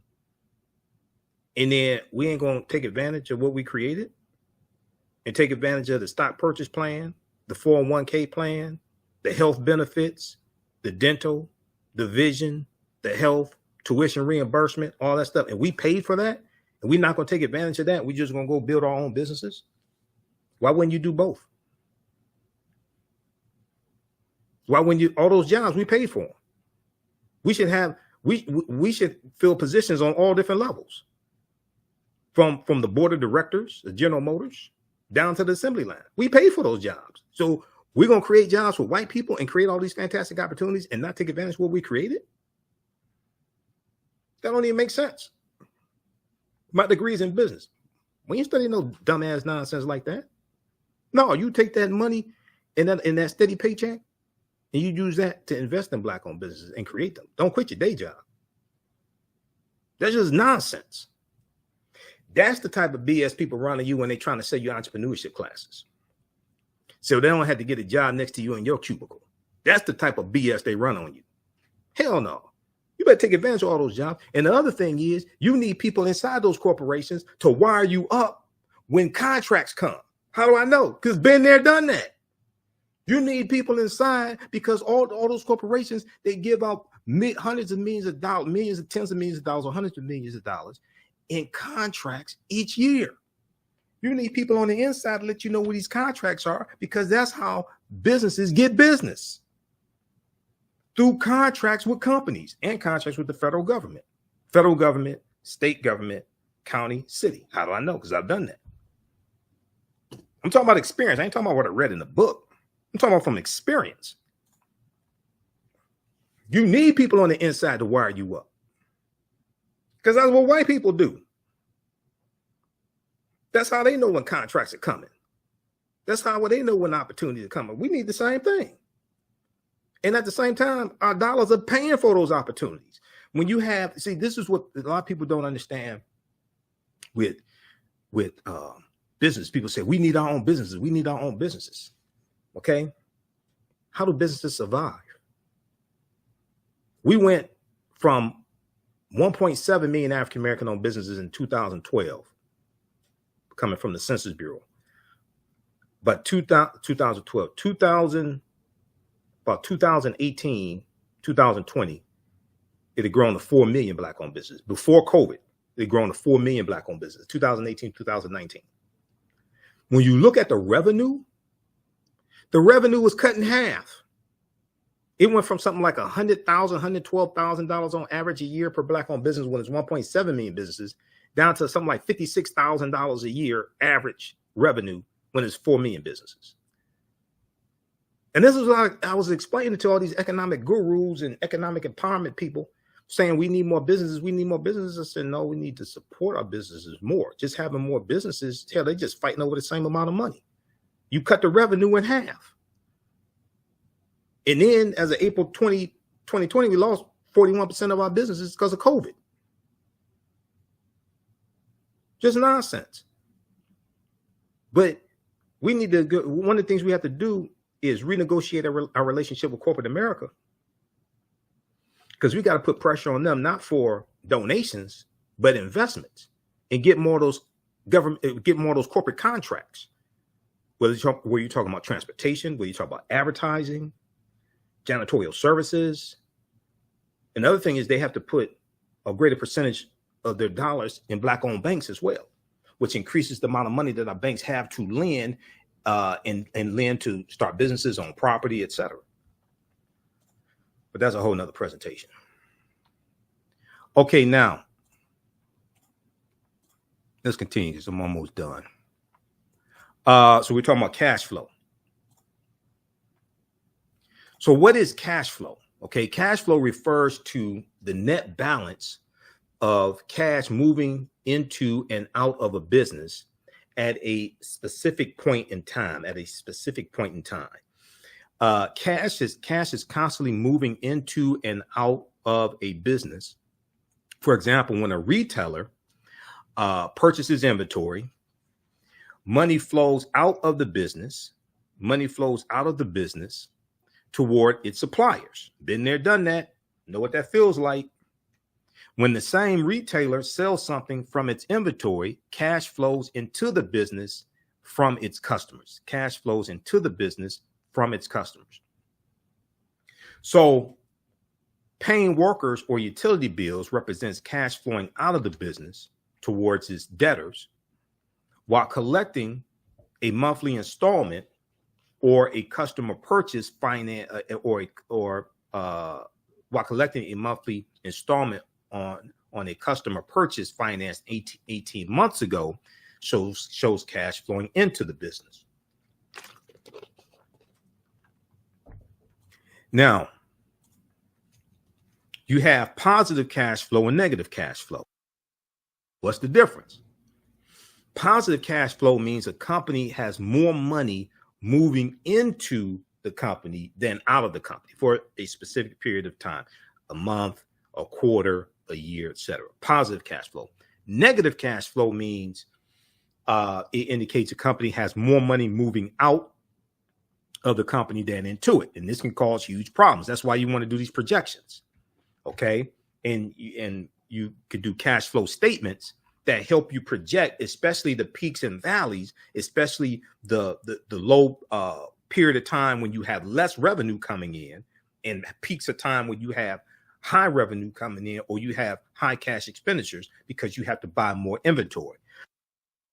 Your business may be impacted on a seasonal basis. All right. Now, cash flow is typically reported in the cash flow statement, a financial document designed to provide a detailed analysis of what happened to a business's cash during a specified period of time. The document shows different areas where a company used or received cash and reconciles the beginning and ending cash balances. All right. So Harvard's Business School online has some good information. They have a good piece on cash flow versus profit. What's the difference? Cash flow versus profit. What's the difference at hbs.edu? That's Harvard Business School's website. Okay. They have a good it's 11-page document there. Cash flow versus profit. What's the difference?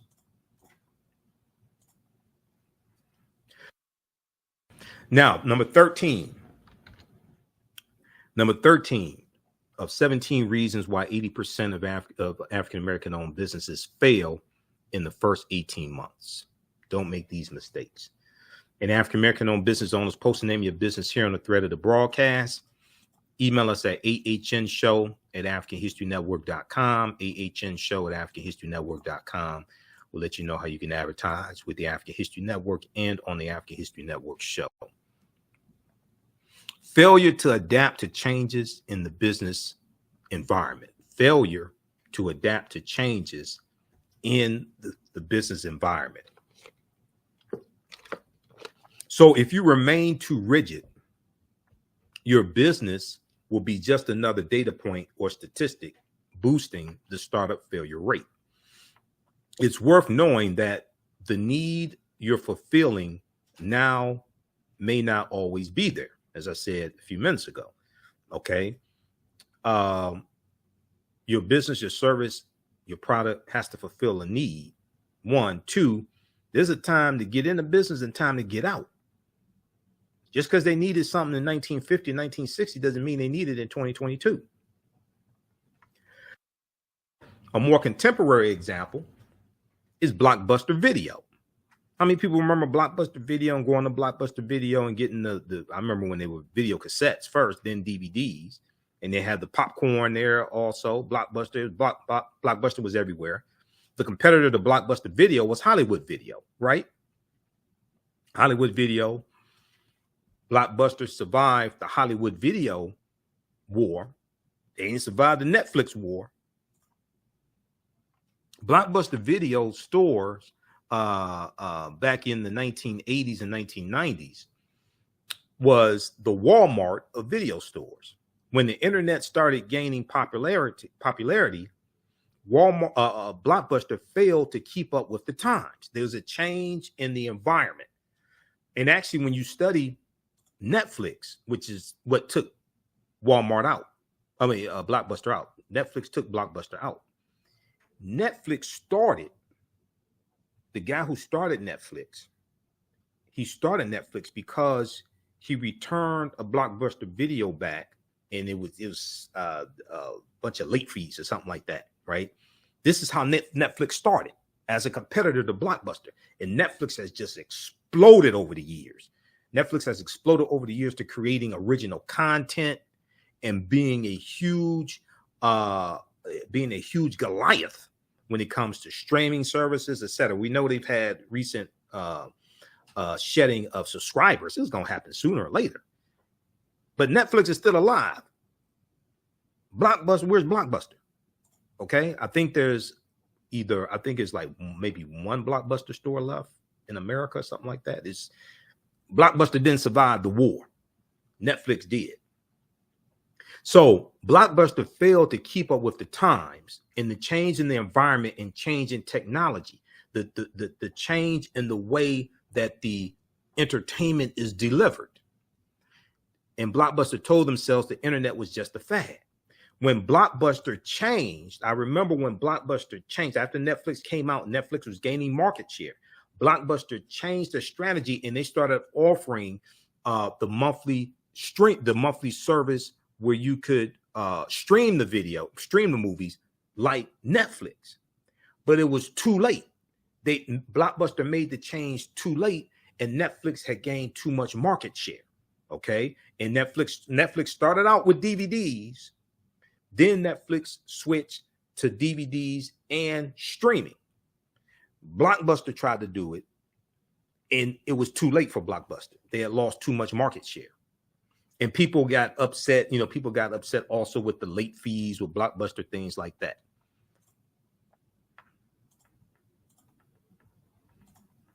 Okay, so was Blockbuster video wrong?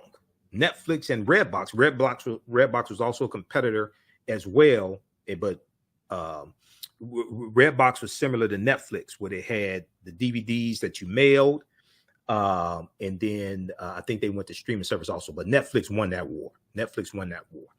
Don't be another Blockbuster. Pay attention to the market to know when you may need to modify your business plan. Staying on top of key trends will give you ample time to alter your business strategy so that you can remain successful. As I said, Kenny Rogers, the gambler, you got to know when to hold them, know when to fold them, know when to walk away, and know when to run. Okay? There's a time to get into a business, and there's a time to get out of a business. We love legacy businesses and family businesses, but just because your grandfather moved from Mississippi up to Chicago or Detroit or Cincinnati and started a business, 70 years ago or what have you, and it's a family business, third generation family business or second generation family business, that doesn't mean the business should still be in existence in 2022. It may not be relevant. You may not have enough customers to sustain the business. You may be offering something that's obsolete. So you have to know when to get in the business and get out of the business and understand the business environment. You have to know when to hold them and know when to fold them. Don't be a Blockbuster. Because Blockbuster got killed by Netflix.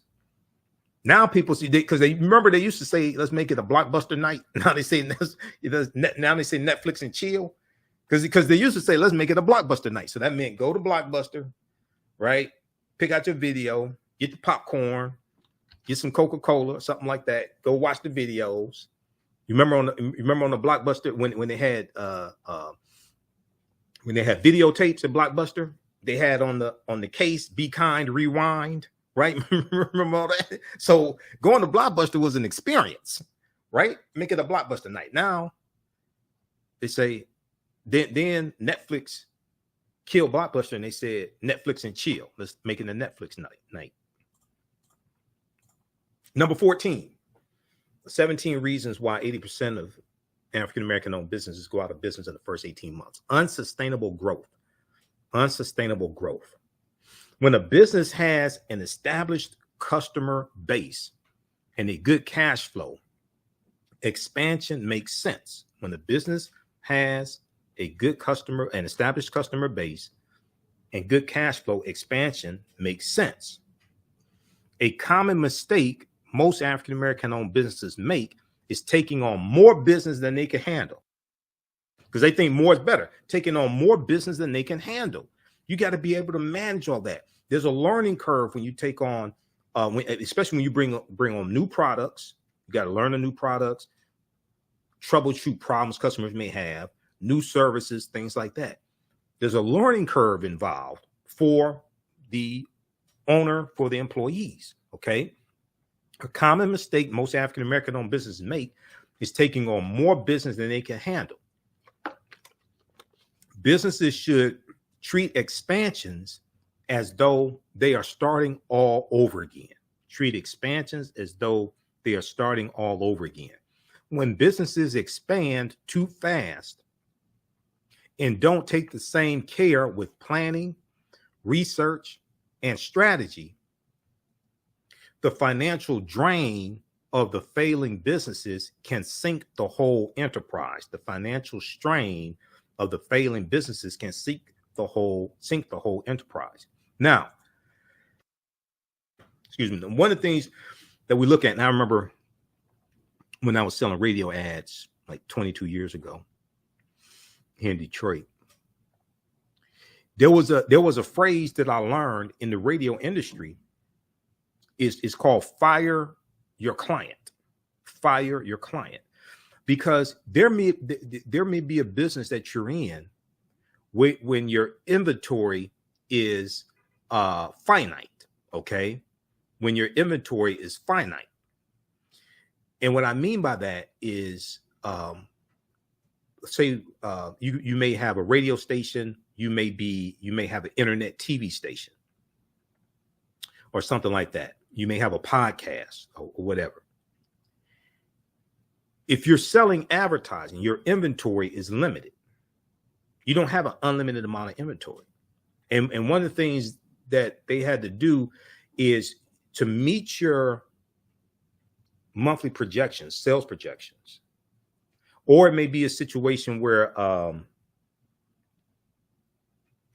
it may be some type of service that you offer, and you have different levels of pricing that you offer.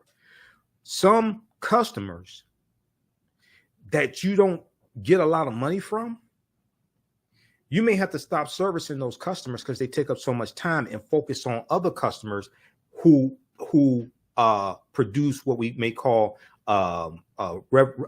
sales per ticket or revenue per ticket. More customers that bring in more dollars for you, that produce more revenue for you to meet your monthly goals. This is something I learned in radio, because some in the radio game, you have limited inventory each month to sell ads. You don't have an unlimited amount of inventory. Okay. You don't have an unlimited amount of inventory. So if you have people that just want to spend $1,000 a month on ads,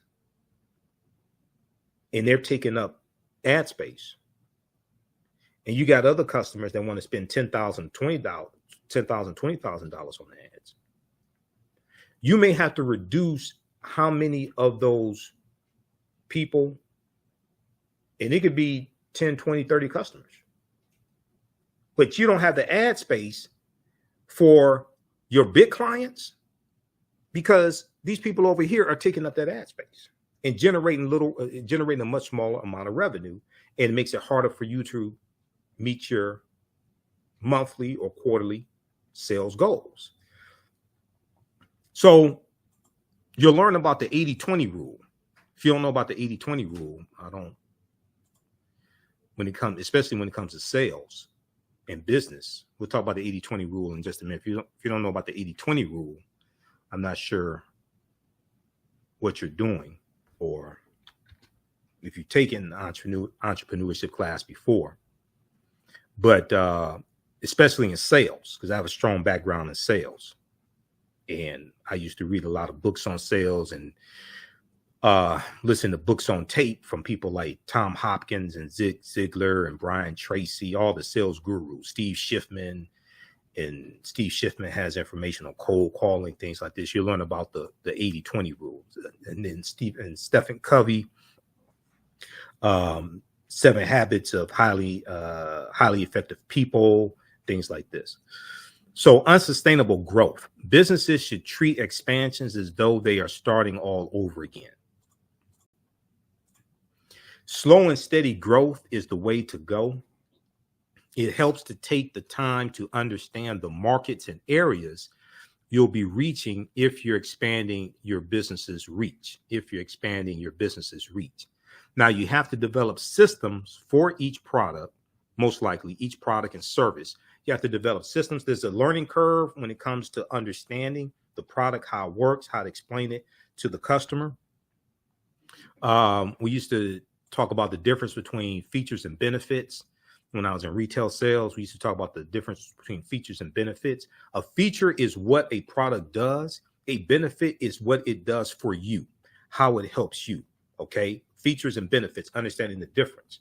So when I used to manage a Radio Shack, right, there were certifications tests that the employees and the managers had to take on each product category to understand how to sell the product category, how to answer customers' questions, how to use that product to solve problems. We had to be educated on that. That's a learning curve.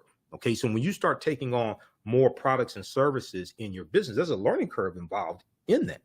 Okay. And then also, especially when you're dealing with technology, how to solve problems that customers may have with that product or service, especially if it's something where you have to deal with another vendor, and you have to call the vendor and work a problem out for a customer. So you're going to have relationships with that vendor, understand how to navigate throughout that system. It's a different world. Okay, so those are some of the growing pains when it comes to growth and taking on more services and products. Number 15, poor management skills. Management does have an effect on your bottom line. Business management does have an effect on your bottom line. Managing a business takes distinct skills, including purchasing skills, marketing, finance, creating a cohesive team if you have more than one person. But you make contract work out also. Okay, creating a cohesive team and hiring and managing employees. Business owners without these skills and their failure to recognize the importance of the very skills they lack are reasons why many Black-owned businesses go out of business. Okay, poor business management skills. Once again, you're the chief everything officer. Now, you may have to delegate certain responsibilities, but you're responsible for all of this.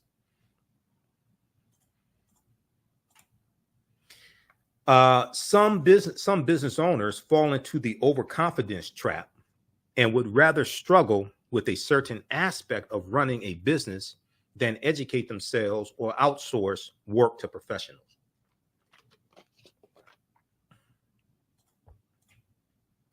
Number 16, time management skills. This is huge, especially for people who work from home. This is huge, time management skills. Because, if you don't get up to 10 or 11, and then next thing you know, it's 2 or 3 o'clock, or 4 o'clock or 5 o'clock, and you try to do some work from 5 to 9, but then you're doing this and that and watching TV and all this stuff. You got to have superior time management skills. Time is money. Spend it wisely. Time is money. Seriously, you learn that in sales and in business. What time is something that you don't get back. We all have the same 24 hours in a day, 168 hours in a week. Time is something that you cannot get back. So invest it and spend it wisely. Don't waste major time on minor people.